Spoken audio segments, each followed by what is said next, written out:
Hey everybody, welcome to the Art of Comics. I'm your host, Andre Salazar, and I am so excited to talk to you about Alex Toth. We're doing part 2. I had some great reactions from people on part 1, and I thought, you know what, let's do part 2 right away, and let's get these guys because it's good. People are excited about Toth. I'm a huge fan of Alex Toth. As you guys know, he's one of my art parents, as I like to say. And let's just go ahead and get on this. So, just as a quick update with me, everything here in Ventura, California is fine with the COVID-19 outbreak. I'm recording this the evening of March the 31st. So things are going well. But, as we know, the numbers, they're moving up and up. So we got to be careful. We got to be physically distant, that kind of thing. So we're doing well on that front. I've got the podcast going now. So I have a new podcast called The Andre Salazar Show. I talk about comics, but I also talk about a lot of other things. So I'm doing a watch-along, in-depth review of the Justice League animated series back in 2001 by Bruce Timm. I love. So if you've not seen Justice League, love that stuff. Talking about that, I'm doing some other stuff that are not comics related, news, things like that, documentaries, films, whatever. So the Andre Salazar Podcast, that's kind of a cool new thing I'm doing, and I'm doing that a couple times a week. And then, of course, the Art of Comics, this channel, keeps going. And then I'm working on my own books, Shangri-La. I'm looking at it right now. It's plugging along, and I'm just working on it every night. So there you go. Let's go into part 2. So part 2, we begin with talking about moving on to national comics. So he has this relationship with an editor named Sheldon Meyer. Sheldon Meyer is, he goes by Shelley. He was the editor for All American Comics. All American Comics will eventually get bought and merged with National Comics, which, as you know, National Comics then turns into DC Comics, okay? So this is when Alex is first kind of getting into the superhero world and doing comic books. So Sheldon was a big proponent of Alex. He was very hard on Alex. He was very critical. He would rip the pages up. He'd tell him to do it over, redraw it, and all that kind of stuff.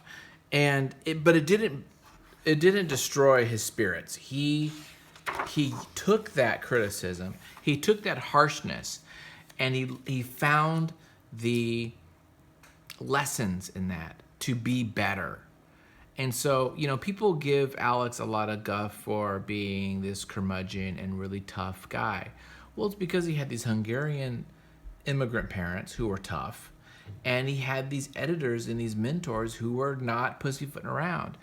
And he was he had the mental and emotional fortitude to take what they said and not get pissed about it. Although the one time with Jack Cole, he did kind of throw away his stuff. But it fires him up. And he's like, okay, I got to get better. And he would get better. And so that's a skill in itself. The ability to take criticism, use it, find the lesson in there and use it. And so I thought that was really cool that he did. So I want to bring that to your attention. There's a couple of really cool covers that he did for All American Comics. There's All Star. You can see, this is where Justice Society of America kind of first started. And here's a Green Lantern story that he did. You can tell some of this he's just doing the inking, or he's kind of mimicking another artist that he was told to kind of shadow and stuff like that. I thought this was kind of neat. I like these covers a lot. I like the lines. It looks old timey nowadays, but I kind of like it. I like the feel to it.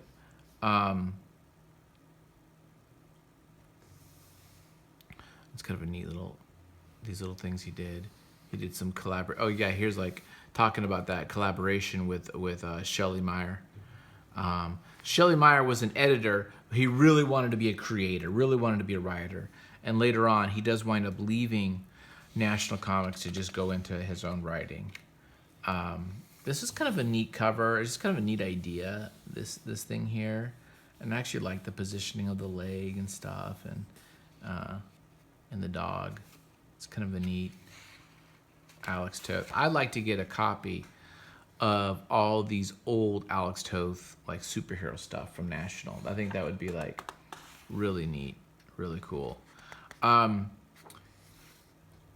When Alex was young, around this time, he actually had a art studio with Joe Kubert and with Carmine Infantino.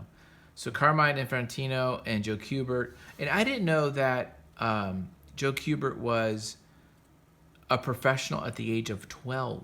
I knew he was young, but I didn't know he was 12. He was 12. He was 22 years old and had already worked in comics for a full decade. I can't even understand that. That's just like insanity. We need to do some Joe Kubert now. That's my next thing I got to do.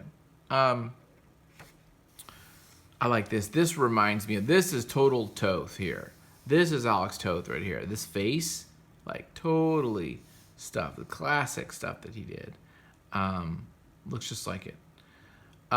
So about the Western. So after World War II, the superhero genre kind of went down, and then it became like Westerns. And so Alex was really doing a lot of Westerns around this time after the war. And here's some more Western stuff he did for DC National. And some of these are really cool. And then I want to talk about this one specifically because I love this page. You got to look at this page, man. It has just some amazing line work in here. First off, the composition is great. You got this Monument of the Valleys type of thing, you know, like in Utah. You've got these great figures, these wonderful shadows coming along here. That one leg's in shadow. This is lit really well. And just the line work too, though. If you get your nose down in here, you can see the different types of line marks he's doing and different tools. It can't all be brush. He's doing other things. And although he was great with brush, and I think he did brush primarily, but just look at these beautiful lines, just very clean. We're going to talk a little bit about how clean he was and how that was important to him. The flame here, this is just really cool, man. I dig that jacket. I just love this Johnny Thunder adventures, and he did a lot of these like Johnny Thunder kind of stories. And then he would do romantic comics. So I mean, he wasn't stuck to one genre. He really could play in all different kind of realms, and his style changed. You know, he could do different styles. And this, you know, here he's using the kind of the screen tones, the duotone shade stuff to just have a black and white. And look at this. I mean, these hands, this stuff is it's just really cool with the hearts and stuff. It's just really neat. Very different line work, ink work that he did here. Man, it's just really good. Really dig it. And this is all early stuff. This is really early. So during this time, he did, in the span of 1947 to 1952, okay, about 5 years, he did 40 covers, 1,300 comic book pages. So he started out green, and in 5 years, he did 1,300 comic book pages. I mean, he did so much. He came out just an expert. I mean, just, you know, seasoned. And Archie Goodwin mentions this specific story called Battle Flag of the Foreign Legion. It was in Danger Trail number 3, I think it is. And this is considered. Well, I'll just read what he says. What Archie says. He said, Archie Goodwin told me that Battle Flag was the story that changed everything. That was the one where everyone began to notice that this guy was a genius. That this guy was from another planet. I'm convinced that the story Alex did for that influential EC comic artist, Bernie Kingston, saw and said, that's the way I'm going. Because it's very linear, it's very beautiful, it's very simple, and the lines are very, very advanced. From then on, I think Alex was one of the top 2 or 3 guys in the field. So let's go through that, and it's wonderful we actually get the story, the whole story of this, and this is really cool. So this is just a really neat treat. If you just look at just here, by the way, he's doing all the lettering himself, and he used, if you want to know, he used this. So he used one of these guys. This is a Pentel. They're called Rolling Riders. They are, there's like a little ball in there, and they're like a little roller. And you actually can kind of get, if you write on the side a little bit, you get kind of a thicker line than the front. And this is what he would use, Rolling Riders, for the lettering. When I found that out, I actually bought a pack. I'm like, you can get them on Amazon for like $10. So he's lettering this all himself, and just check this out. Just look at the foreground characters here. You know, look at this, how real this looks. You know, I don't know what's referenced, what's not, but I'm sure he figured it out. The folding here, the drapery of the headbands or headscarves and the clothing, the positioning, this position here, the angles here, even the colors, the depth of field, you know. It's just really great, man. This alone would be just a masterpiece in quality. The positioning of this foot. Here's what we're gonna see. One of the things that was important that he learned from, there was a guy named, I skipped over it. When Shelley left, his mentor, he got a new kind of editor that was his bud, and his name was Sol Harrison. Now, Sol Harrison, his big thing was he taught Alex about simplicity. Boil it down to the least amount of work. Strip everything away. And there's a quote. Oh, where is it? I think I can find it real quick. There's a quote that he says, strip everything away. Yeah, here it is. Okay, I found it. He said, strip away everything you don't need, then draw the hell out of the rest. You see this a lot in Toth's work, especially his animation stuff, but maybe that's more because that's the way you need to draw that. But you see him strips down all the BS, all the extra lines, all the stuff. Now, that's not to say that someone like Bill Sienkiewicz, who has a different style, can't use that scratchy lines. He can't use that to create shadow and depth and tone and form. Of course you can. But this guy's a master of stripping things down. And maybe that's why he works so well in animation, because his style kind of looks like model sheets and animated type stuff. Strip it down to just what is needed. So this little head wrap, what are the lines that are needed? You know, just those lines. What are needed for this flag? What is needed for this boot? And how do you spot those blacks? How do you make this, this look good? How do you make that boot look good and all this? Just wonderful freaking comics, man. This was done in the 50s, man. This is 70 years old, and the comics are telling stories. He talks about how whenever he gets cute and he tries to throw all these cool little tricks, the editors would say, no, just tell the story. Stop doing that. And I'm looking at my own work here on the other screen, and I'm like, yeah, I'm trying to do little cutesy filters and stuff. It's like, no, just tell the story. What is the story? What am I trying to say? That kind of a thing. Brilliant. I always love to see white out and things like that they use. just great faces, just great, command of anatomy, even at this time. Reminds me of some of the Zorro time. I don't know when Zorro was. I think we'll get to it. But this kind of gives me a little bit of that Zorro vibe, just because maybe the costuming and the black. Look at this, the silhouettes, the blacks. I mean, dude, what do you say more? This is just so cool. It is so good. I love it. I think it looks better in the black and white than the color, but that's okay. That's great there. Look at that. His head, the shoulders bleed off in the background. You just have the head, you just have the figure, you don't have anything else. You don't need anything else, right? Even here, what's giving him the outline of the form is the light from the background. That's your line. Just so good, dude. I want to be like this guy so much. Great silhouettes. This is so good too. All these little lines. Yeah, this guy's a genius. There's no other way to say it. So good.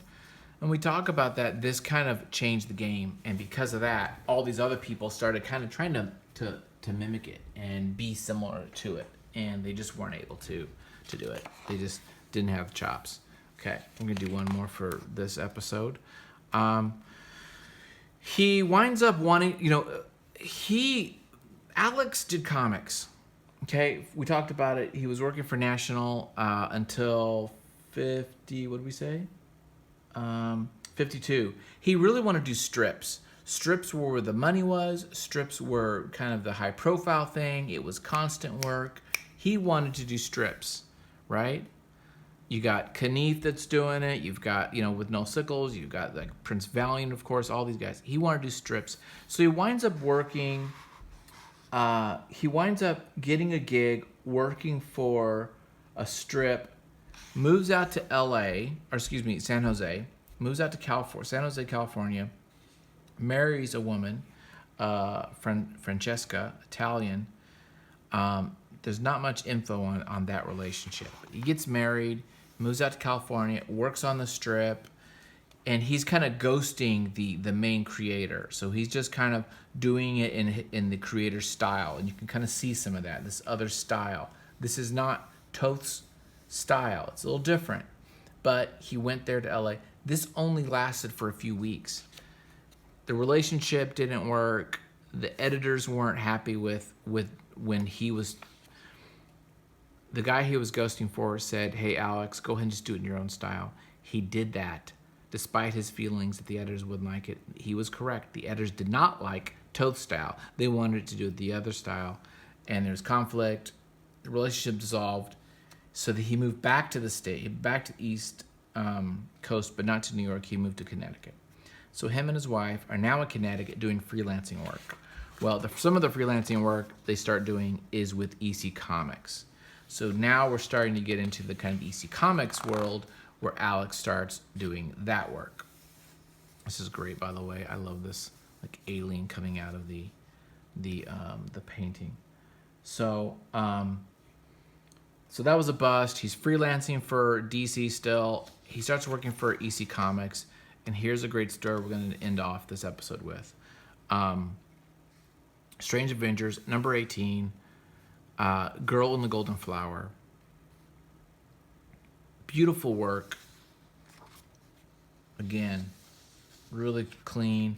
This also reminds me a little bit of Love and Rockets. And, they're very influenced by Archie Comics, but I get a little bit of a little vibe. Maybe not too much, though, but just maybe because it's black and white and it's brush. Look at this stuff. I love this. Love the faces. I love the simplicity of it. Again, just distilling it down to the easiest stuff, the black. I mean, I got to do that. My stuff has so much color in it, but I got to just distill it down to these lines. Really great. Look at the shadows. I love this kind of stuff here. Silhouette in the front. Great spotting of the blacks. The blacks being on the outside, so your eye goes in there inside this little canyon. Really great stuff.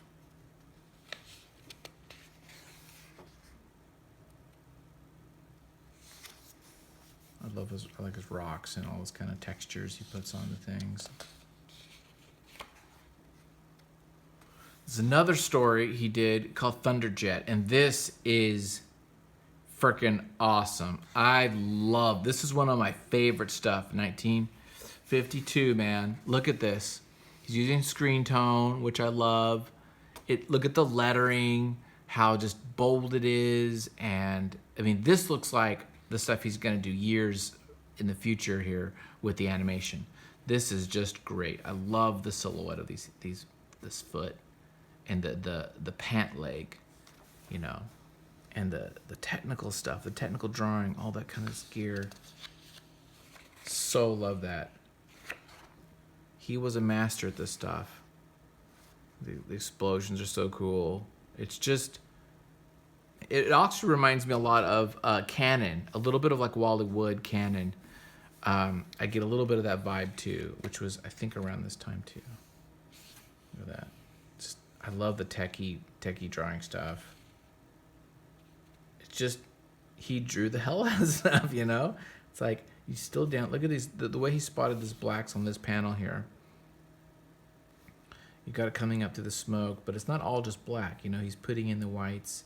You got this like radio thing that's coming in, it's like a lightning bolt, but it's the radio, you know? And you've got this movement and this black here and the texture. It's just really neat, man. He's like Miyazaki with airplanes. He likes his airplanes. He does great dog fights, things like that, just like Miyazaki would. Yeah, this is a great story.